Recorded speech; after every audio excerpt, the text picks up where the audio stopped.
go ahead. Yeah, Mr. Jeff. Kung sa bagay, nailabas mo na rito at si Mr. David ay wag nang binabawalan ka. Sa kaso ni JTN kay Idiot, bakit nasabi mo 50-50? Kung ako, hindi, ganito na lang. Kung ako yung magiging, alam naman nila gagawin nila dyan. Brother David, wala na. Kasi, ano na to magiging pulutan na to sa kabila So, ngayon, sa palagay mo, 50-50. 50-50. Ano ang naging pagiging 50-50 doon?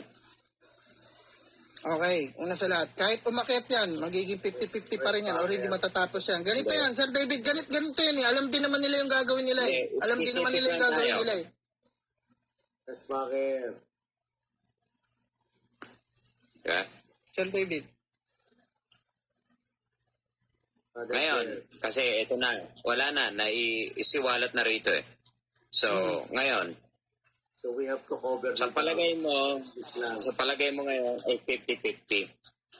On what grounds naging 50-50 yun? Yung una sa lahat, yung way na ginawa nila doon sa filing nila, yung attitude nila kung sakasakali man sa loob, hindi ko na i-elaborate kung ano yung nangyari doon sa loob. Yung kasi magbabase. Hindi. Ganito po yan, Mr. Jeff. Una sa lahat, tignan mo na lang kung sino yung yung nagrereklamo diyan. Papakita mo pa lang yung attitude mo Clean as doctrine pa lang makikita at malalaman na ng prosecutor Kung sino yung alata rito nagsasabi ng totoo or hindi. Kung sino yung talagang may malis dito or wala. Okay? So doon sa attitude pa lang makikita mo na yun doon. And then at the same time, doon sa siguro naging performance nila habang nag-hearing, nakikita ko rito, meron ng meron ng lapses yun siguro sa mga pinagagawa nila. Oo. And then, pangalawa niyan, kung magre-reklamo ka, yung maalis nga, tsaka yung Pinas Doctrine. Una sa lahat, malinis ka. Malinis ka. Kasi makakarating at makakarating din yan sa prosecutor. At kahihiyan ng prosecutor kung sakasakali, iangit ko ba to? Kasi nangyari na sa amin. Kung tinatanong mo ako, Mr. Jeff, bakit ganun po yung nangyari sa amin? May mga lapses. Natatandaan niyo po yung sa Batangas? Yung sa Batangas. So, yun din yung naging main issue at resolution. Kaya sabi ko, next time, tahimik na. Binati mo. So, you're basing on doon sa nangyari sa'yo, doon sa clean hands doctrine, is not about the evidence. Ibig sabihin. So ibig sabihin, kung sinasabi mo sa akin, yung ebidensya ay walang bisa dahil sa clean hands doctrine. Isa pa, 50-50 po. 50-50. 50-50 yan. Kasi merong proseso, yun nga, sinasabihan niya ako na hindi niya alam. Alam ni Sir David yan. May isang proseso na hindi pa sila nagawa. Yun din yung naging kulang namin before kay Idiot. Hindi ko na i-discuss dito, maybe in private. At yun, at Mr. Jeff, ayun yung sinasabi ko na pwedeng kung maitulong sa kanila. Kaya sabi ko, balang araw lalapit din kayo. Brother Jeff, Aresmaker, ito na lang masasabi ko. Okay. Wala na akong question pa at kung kay Resbacher is clean hands doctrines 50-50 versus ganito na lang, evidence, ito na lang. bahala ng korte, di ba? Sige, go ahead. Bahala ng korte. Sige, Mr. David. Brother Jeff, pagsasalita na lang ko, Aresmaker. Maulan kasi rito Hindi, wala yung headset ko. Ganito na lang sasabihin ko. This is the factual basis of what's happening, Brother Jeff, I love you. Ganito na lang. Resbacher, I love you too. Neither one of us has no right to discuss the matters of the law, especially without any proper knowledge of law. Neither one of us, I study the law, but I don't have right to discuss any matter of it Not necessarily.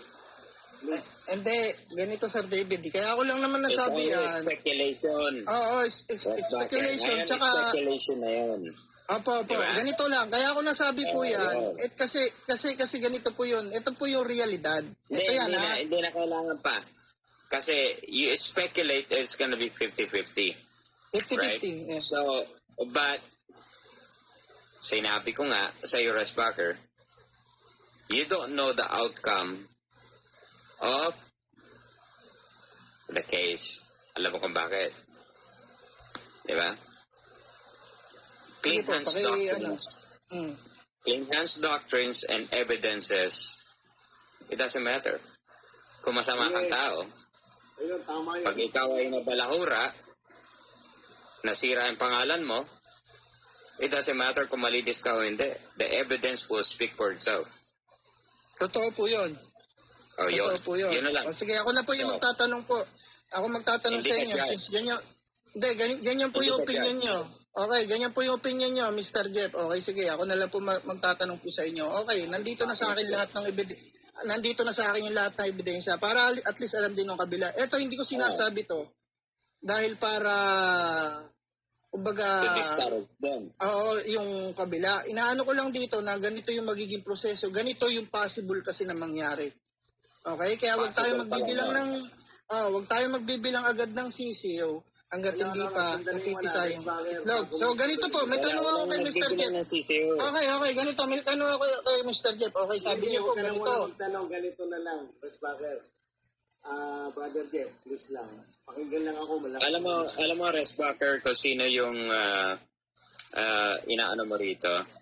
Yung kumbaga sa ano ay Yes. by you nandito ka, nagsasabi ka ng ganito. Hindi mo alam kung sino yung involved dito. Yeah. Kilala mo sino involved? Resbacher, Ganito po, alam ko naman yung yung mga involved dito eh. Una sa lahat, siyempre apektado kayo, apektado si Sir David. Even ako, ganito yan ha. Kung umakyat yan, isa ako sa magiging masaya. Ganito na lang, Resbacher, please lang. Ha? Resbacher, please. Oh, sige, Ngayon, go ahead. ano yung purpose mo ngayon? Ilipat ako Sa galit mo ba sa kabila? Ayun, Hindi ang sa purpose galit mo ko sa rito. kabila. Yung sa pagyayabang, eto ganito, bakit ko sinabi yan? Yung sa pagyayabang, balikan niya yun. Or balikan niyo yun. Sa pagyayabang niya sa akin na ganito. Kasi ang dating sa akin, parang kumbaga wala pang nadidesisyonan is parang panalo na.